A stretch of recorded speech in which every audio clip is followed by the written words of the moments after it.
Buenos días, siempre es un gusto, un placer estar entre colegas, futuros colegas. Gracias por la invitación a la Asociación de Cirujanos. El tema que les traigo pues es un tema que va asociado a un problema de índole ambiental, social. Hemos visto muchísimo ahora trauma pélvico y eso está relacionado con los vehículos.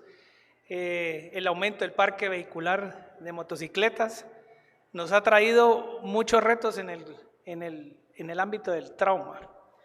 En estos momentos no tengo ningún conflicto de interés, pero bienvenidos. Obviamente que la experiencia nos da la experticia, entonces siempre va a existir el experto, siempre va a haber alguien que tenga más experiencia y debemos escuchar las voces de la experiencia para dar el tratamiento. Entonces, ¿cómo vamos a llevar la charla?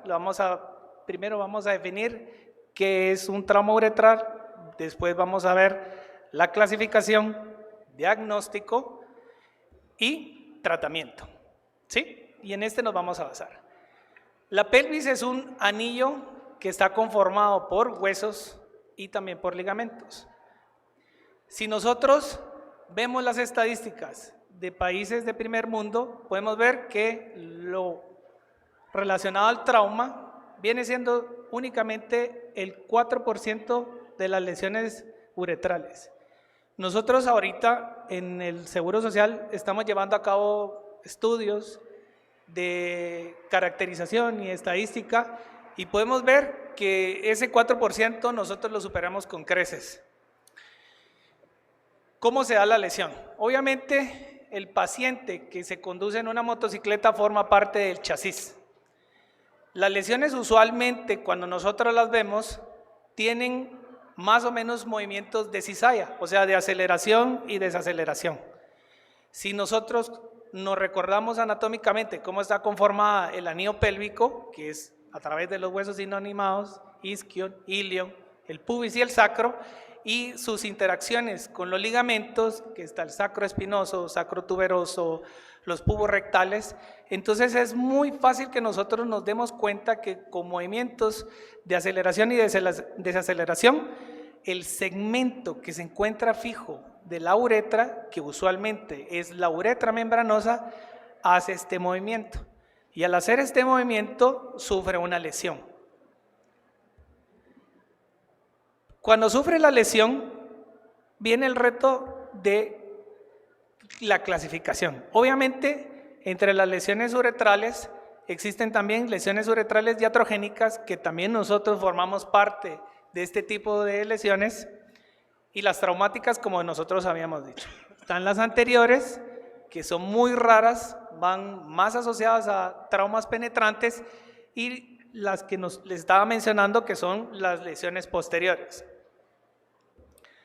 Cuando hablamos de las iatrogénicas, ustedes pueden ver que nosotros somos los causantes de la mayor parte de las lesiones uretrales iatrogénicas a la hora de la cateterización de la uretra.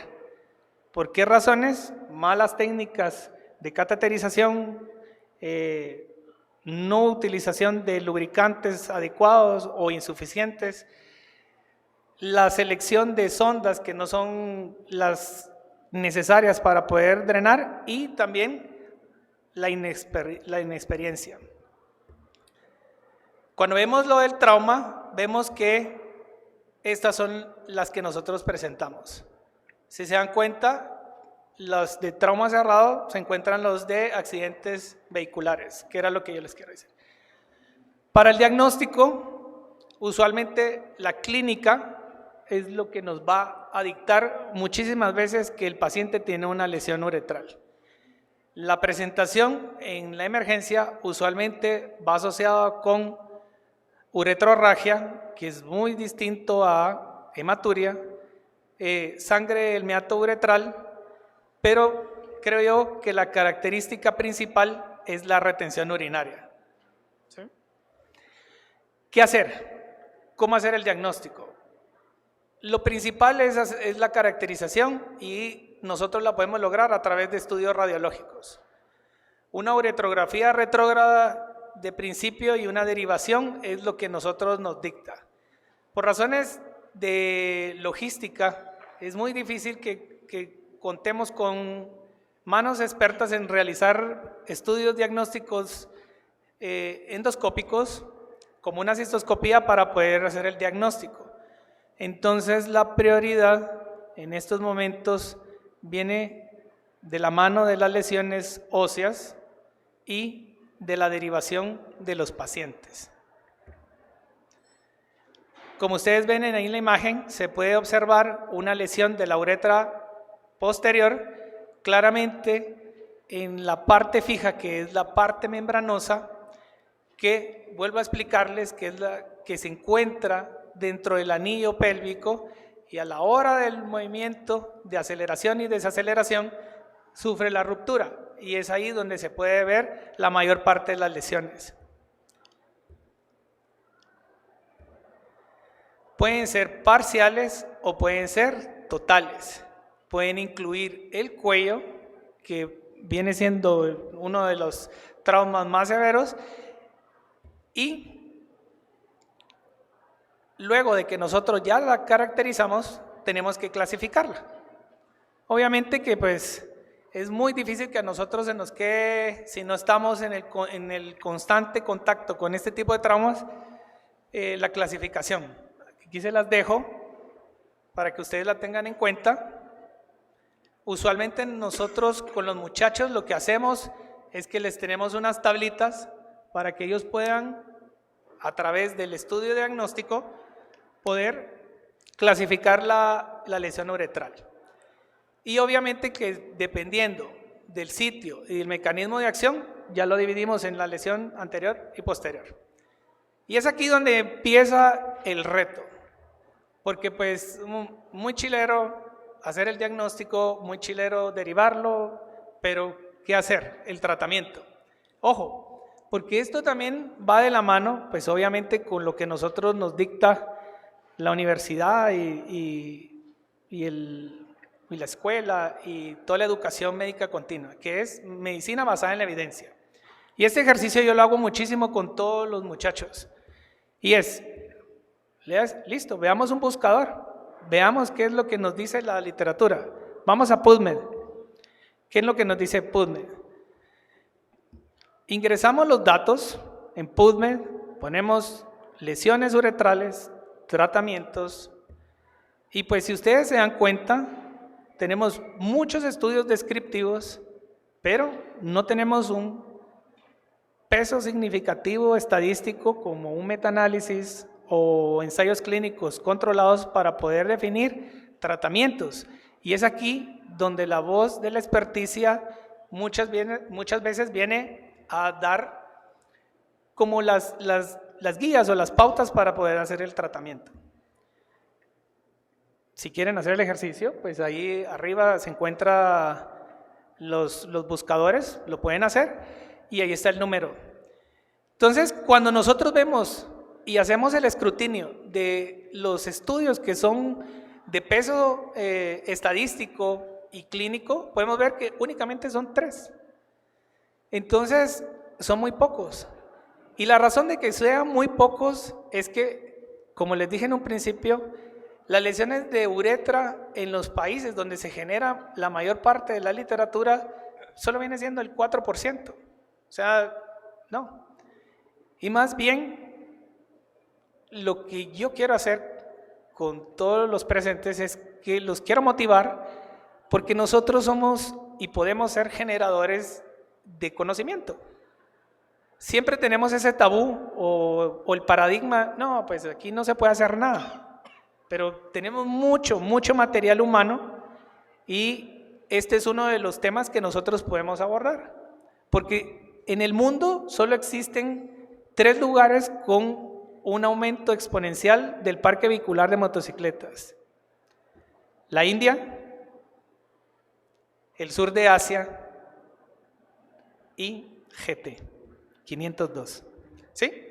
Entonces, las guías y las voces de los expertos lo que nos dicen es: derivemos el paciente, esperemos que se estabilice, veamos cómo reacciona ante las fracturas que tiene, salvemos la vida, pues porque una fractura pélvica sí puede comprometer muchísimo la vida de un paciente, y posterior hacemos la reconstrucción. ¿Qué hemos hecho nosotros en el Seguro Social? Nosotros lo que hemos tratado es de hacer realineamientos lo más pronto posible con los pacientes. Obviamente, un tratamiento en conjunto con servicio de ortopedia. ¿Qué hacemos? Paciente llega con un trauma uretral, los derivamos, lo estabilizamos, el servicio de ortopedia ya decide qué tipo de reconstrucción, si van a colocar placas, si es posible que nosotros lo podamos colocar en litotomía, si no es posible colocarlo en litotomía, si tiene una lesión de cuello, si tiene una lesión de vejiga asociada, etcétera, etcétera, y entonces nosotros ya planificamos la reconstrucción. Obviamente que si nosotros nos guiamos en lo que nos dicen los generadores de literatura, pues ellos sugieren más o menos esperar de 3 a 6 meses para poder hacer la reconstrucción. Pero ¿qué implica esos pacientes para nosotros en el Seguro Social? Son pacientes que pasan 6 meses con incapacidad laboral. Ahora pongámonos en los zapatos de estos muchachos. O sea, 6 meses sin generar, creo que es demasiado. Y nosotros tenemos esa casuística, tenemos muchísimos casos en los cuales hemos hecho la reconstrucción. Obviamente que cuando nosotros vemos en otros lugares y otros expertos, el reto está en el tipo de trauma. ¿Qué fragmentos óseos nos van a interrumpir en la continuidad? ¿Qué tenemos que hacer? Tenemos que liberar la uretra del cuerpo cavernoso para que nos dé más longitud. Y por último, los resultados. Es muy importante que nosotros tomemos en cuenta que incluyendo en el anillo pélvico se encuentran todos los nervios que controlan algo importantísimo en la vida del ser humano y sobre todo del hombre: la función eréctil y la continencia. Entonces, el mensaje que les quiero llevar y los que lo quiero motivarlos es que nosotros seamos generadores de conocimiento. Como ustedes ven, pues ese es un metaanálisis y la línea indica que estemos a favor de una intervención y lo que esté atrás de la línea es que continuemos con la misma intervención. Obviamente 14 casos en un año no van a ser lo mismo 16, 17 casos en un mes. ¿Sí?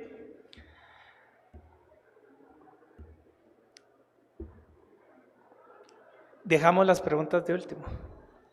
Muchas gracias.